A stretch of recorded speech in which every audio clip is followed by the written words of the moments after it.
Good morning. Good morning. And welcome to the Unitarian Universalist Meetinghouse of Provincetown, where we affirm the inherent worth and dignity of every person, and where we support each other on our spiritual search for truth and meaning. My name is Rev Kate Wilkinson, and I am so glad that you are here this morning.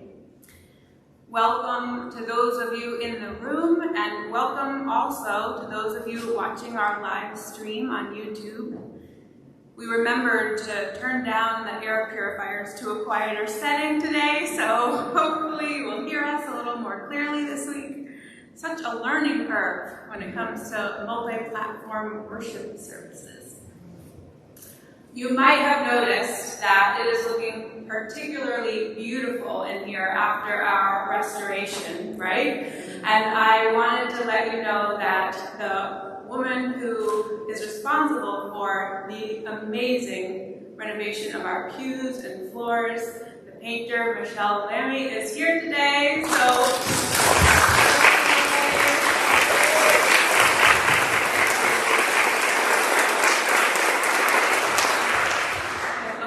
Beautiful, and we thank you so much. She was in here for months painting. Before we begin our service today, I have just a few other announcements. It was so wonderful that many of you joined us on Tuesday for our first midweek coffee hour, and that will continue this week on Zoom. So let us know if you need that Zoom link. We will gather online Tuesdays at 5 o'clock for a discussion of the question of the week, and also a time of joys and concerns. The Alzheimer's Family Support Group is out front of Town Hall today, so please be sure and stop by there to support their great work. On Friday, October 29th, from 4:30 to 6:30, we are going to be participating in the Halloween Greet and Treat over at Mata Field. Our theme this year is Meetinghouse Farm Stand, and we'll be transforming the trunk of Lisa's car into a farm stand. It's so much fun to see all the kids in their costumes, and you can help out by dressing up as a farmer and helping me pass out candy, or donating a bag of candy, or by helping us create that farm stand look. I also want you to mark your calendars for our next Racial Justice Vigil on Saturday, November 6th, from noon to 1 in front of Town Hall. Come a little early and hang out with us on the lawn of the Meetinghouse as we honor Pastor Brenda Haywood, who is stepping down as chair of Racial Justice Provincetown after leading us faithfully for the last 8 years. So I hope you can come and celebrate her before the vigil. And finally, for our members, if you haven't yet filled out your pledge sheet for 2022, I can't believe that's going to be the date now, we have forms available downstairs on the table. And this will really help us to create our proposed budget for next year. So we thank you so much for your incredible generosity and your wholehearted giving in any amount. Now let's take a moment to affirm our Meetinghouse covenant. And since we don't have printed orders of service, it's a little unfair to our visitors to just start reciting something in unison. So let's do this as a call and response this morning. I will say a line and then you say it back to me, okay? Love is the spirit of this Meetinghouse. Love is the spirit of this Meetinghouse. This is our great covenant. This is our great covenant. To dwell together in peace. To dwell together in peace. To seek the truth in love. To seek the truth in love. And to help one another. And to help one another. And now I invite Kate Wallace Rogers to light our chalice this morning. And I extend an invitation to all of you watching from home. As we light our chalice here in the Meetinghouse, we invite you to light a candle wherever you are. In this way, we can feel together, even while we are apart.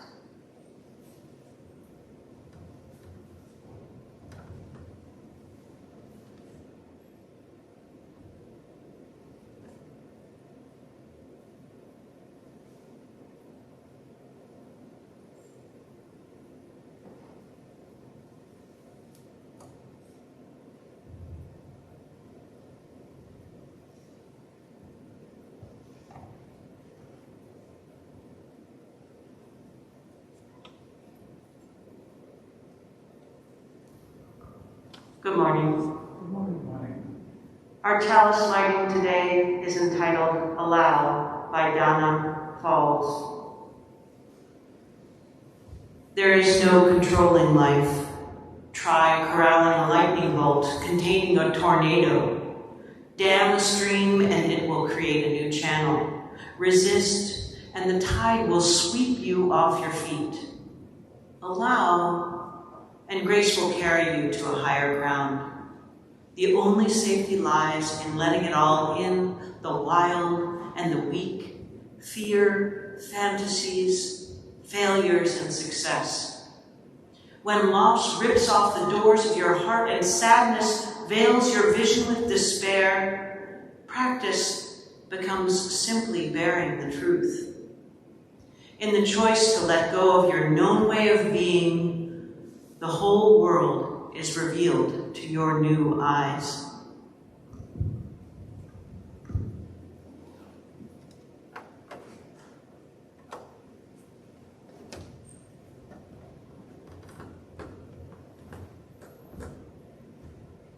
If you've arrived with a prayer on your heart this morning, I invite you to light a candle in silence at any time during the service at the table to the right of the pulpit. And there is a journal there to record your thoughts and prayers. And this morning I invite you to join me in a metta meditation practice. Metta is a Pali word for benevolence, friendship, affection, kindness.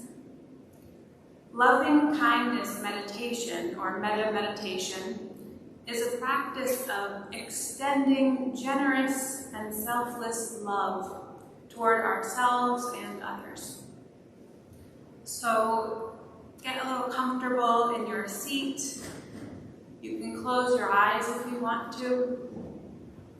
And summon a little tenderness for yourself this morning.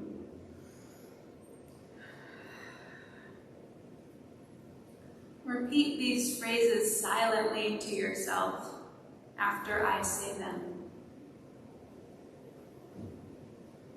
May I be strong.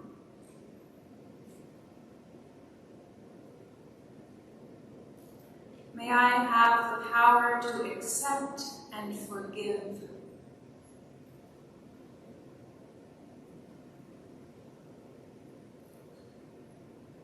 May I live and die in peace.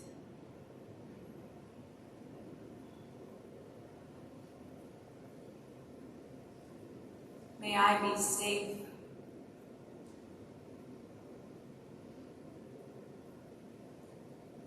May I love and appreciate others boundlessly.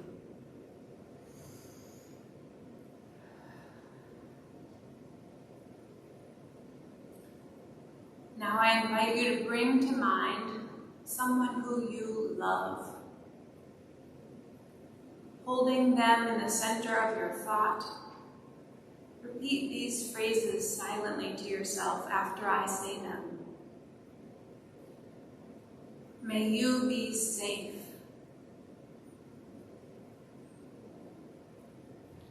May you live long.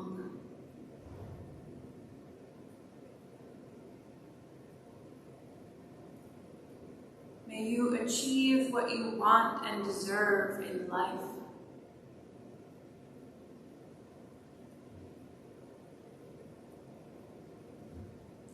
May you have the power to accept your anger and sadness.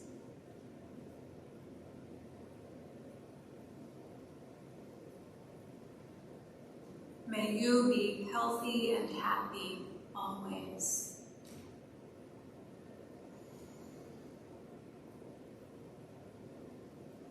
And now I invite you to bring to mind someone you have a difficult time with. Place them in the center of your thought.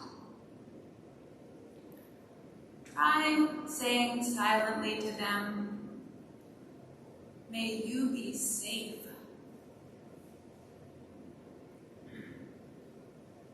May you live long.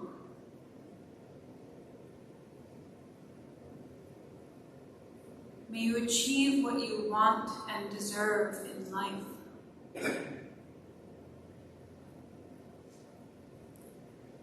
May you have the power to accept your anger and sadness.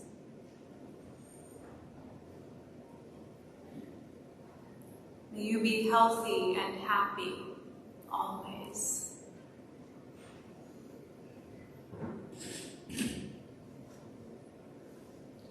Now I invite you to return to the in and out of your breath. You can keep your eyes closed if you want to, as we listen together to a musical meditation.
You may open your eyes.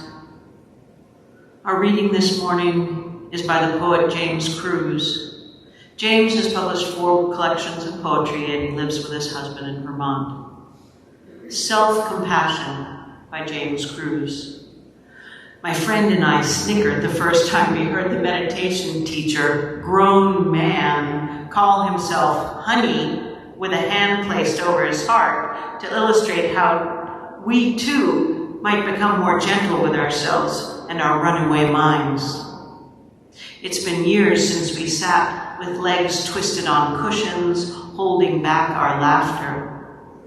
And today, I found myself crouched on the floor again, not meditating exactly, just agreeing to be still, saying, "Honey," to myself each time I thought about my husband splayed on the couch with aching joints and fever from a tick bite. What if he never gets better?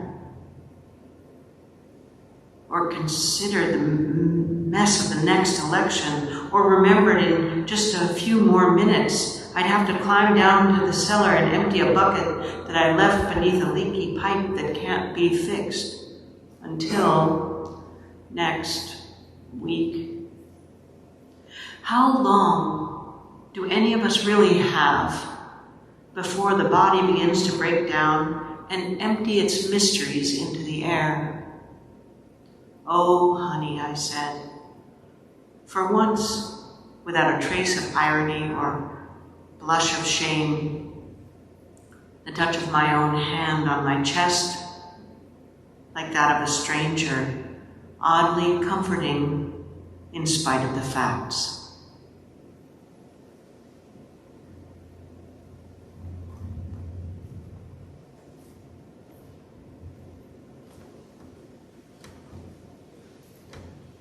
This time we will take up a collection to support the ongoing work of the Meetinghouse.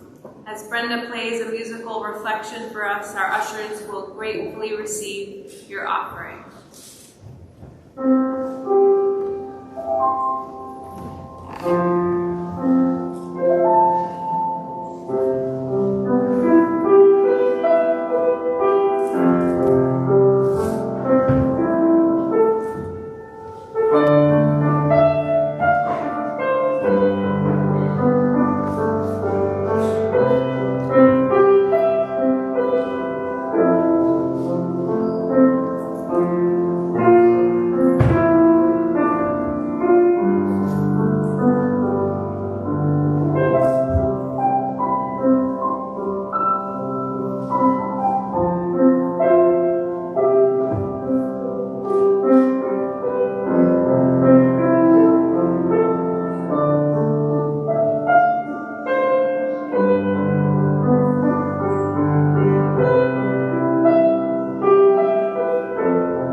Resist, and the tide will sweep you off your feet. Allow, and grace will carry you to higher ground. You might remember me telling you the story of a woman named Cindy. It comes from Dr. Rachel Naomi Redmond's book, My Grandfather's Blessings. Dr. Redmond writes about her work with patients facing cancer. Her approach is a holistic one, mind, body, and spirit. She says, Cindy's husband described her to me as crazy clean. Like her mother before her, her house was spotless. Every metal surface shone, every drawer was precisely organized. This, despite the fact that she lived with 3 small children and a big bear of a husband. She had an unerring eye for the slightest disorder. One of her young daughters told me that her mom could spot a Cheerio on the kitchen floor from the next room and would not be satisfied until the offender had confessed and picked it up. Cancer changed all of that. Her chemotherapy made her so weak that she could barely get from her bed to the bathroom. She did not have the strength to cook, and the entire neighborhood had invaded her perfectly organized kitchen and fed her family. Kind hands, unfamiliar with the household rules, washed, folded, and put away laundry in all the wrong places. Her perfect walls were covered with dozens of pictures made by the classmates of her 3 children, each with a prayer for her recovery, each stuck on with a piece of Scotch tape. During the worst of it, her husband brought home a kitten who shed everywhere, but whose purring warmth comforted her through the dark hours of the night when she was so sick she could not sleep. Now, she says with a laugh, she would never want to be the way she had been before she had cancer. I drove my family crazy, she said.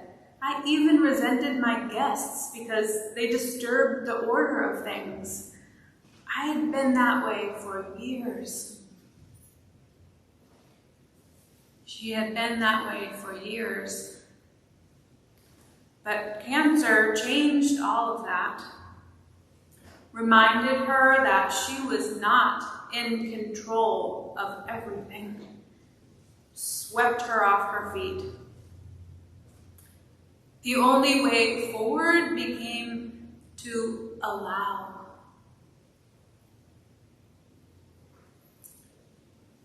Michael Fernandez always lets me know when Mercury is in retrograde.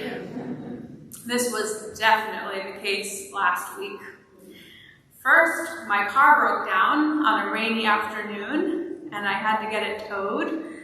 Luckily, I have a wonderful best friend who came and picked me up by the side of the road. The next morning, I discovered a small pond in our basement where our dehumidifier had gone kaput. I spent the morning mopping. Later that day, trying to work from home because my car was in the shop, both the upstairs and downstairs telephones stopped working at the same time. The batteries just wouldn't hold a charge anymore. That evening, when I went to turn on the grill to cook dinner, it simply would not light. So I transferred everything to the oven, and a half hour later, as I was checking to see if it was done, the power in all of South Wellfleet went out.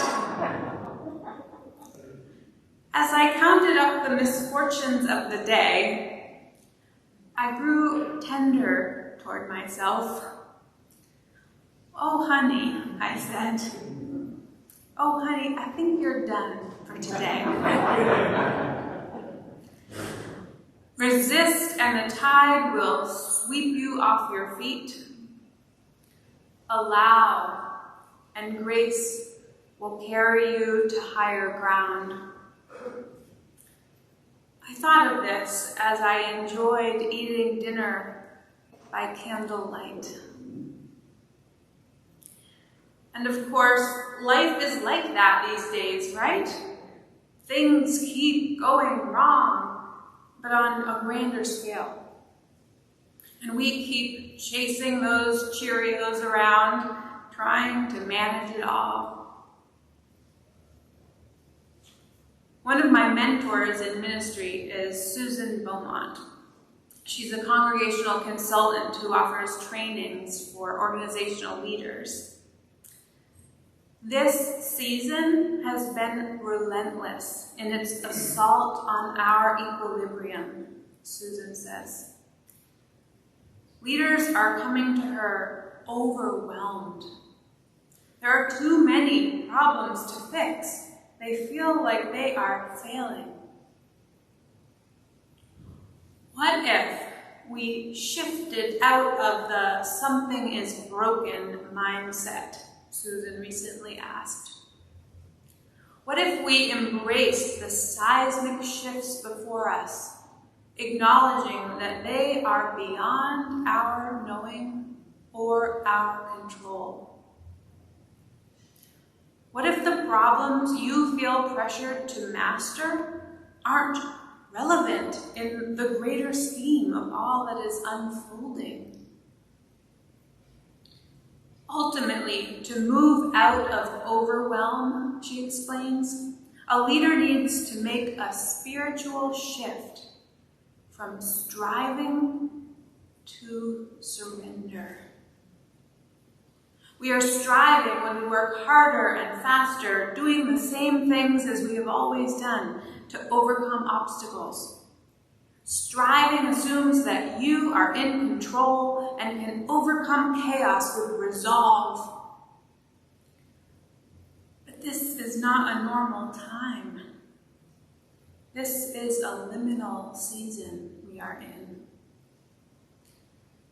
Striving is not an effective leadership stance in a liminal season, Susan reminds us. No amount of skill or hard work on your part will resolve the deep disorientation of your organization right now. It will only leave you feeling exhausted. Instead of organization, you could input family, friend group, life. No amount of skill or hard work on your part will resolve the deep disorientation of your life right now. It will only leave you feeling exhausted. We surrender when we yield to the disorientation, Susan says. We acknowledge that some conditions are beyond our control. No amount of problem solving will fix what is breaking. Some part of what is breaking now is meant to, so that something new might emerge. Yielding is an active stance, Susan says, not a passive one. You pay attention, stay connected to your source, and discern new pathways forward.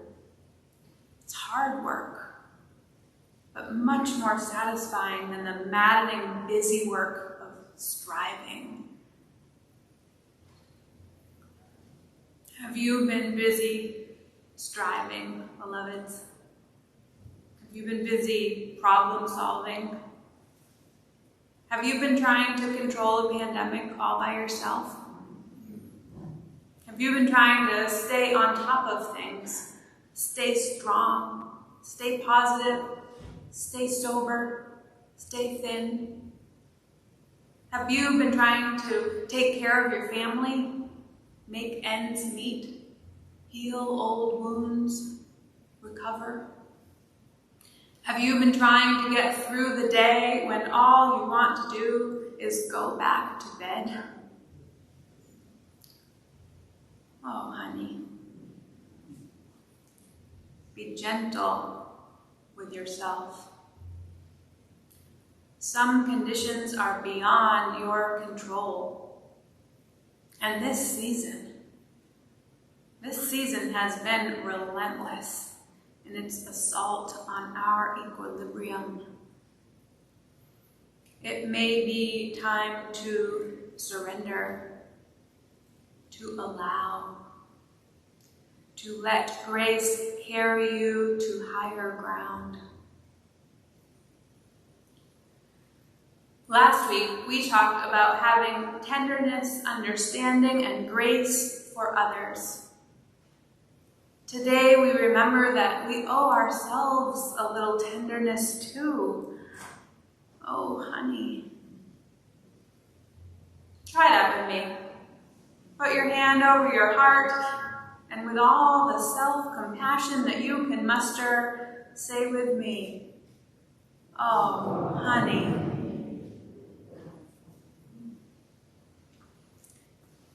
In that same story about Cindy, Dr. Remen says, the marks life leaves on everything it touches transform perfection into wholeness. Older, wiser cultures choose to claim this wholeness in the things that they create.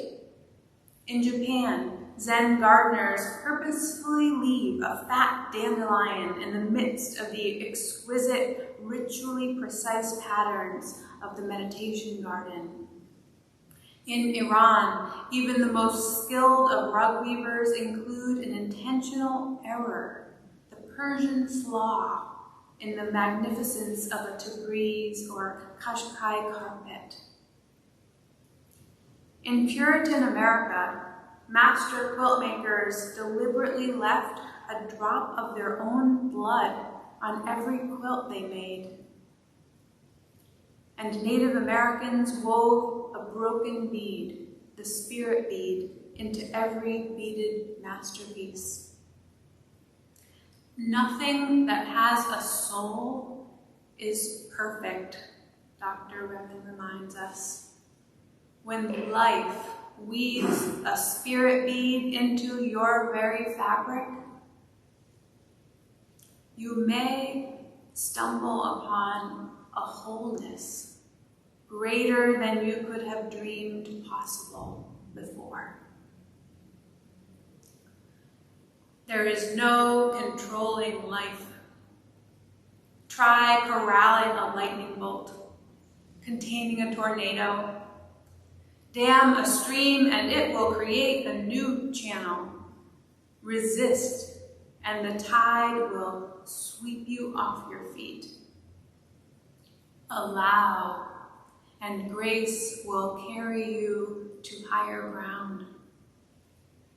The only safety lies in letting it all in, the wild and the weak, fear, fantasies, failures and success. When loss rips off the doors of the heart, or sadness veils your vision with despair, practice becomes simply bearing the truth. In the choice to let go of your known way of being, the whole world is revealed to your new eyes. Allow, and grace will carry you to higher ground. Amen, and blessed be.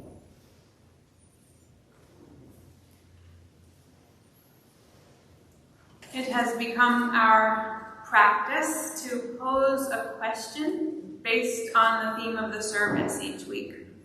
It can be a conversation starter out on the lawn, a topic of dinner conversation tonight. May I suggest dining by candlelight? It is lovely. And if you'd like to delve deeper into this question, you can join us on Zoom Tuesday at 5. Here is the question. What is something that you can go a little easier on yourself about?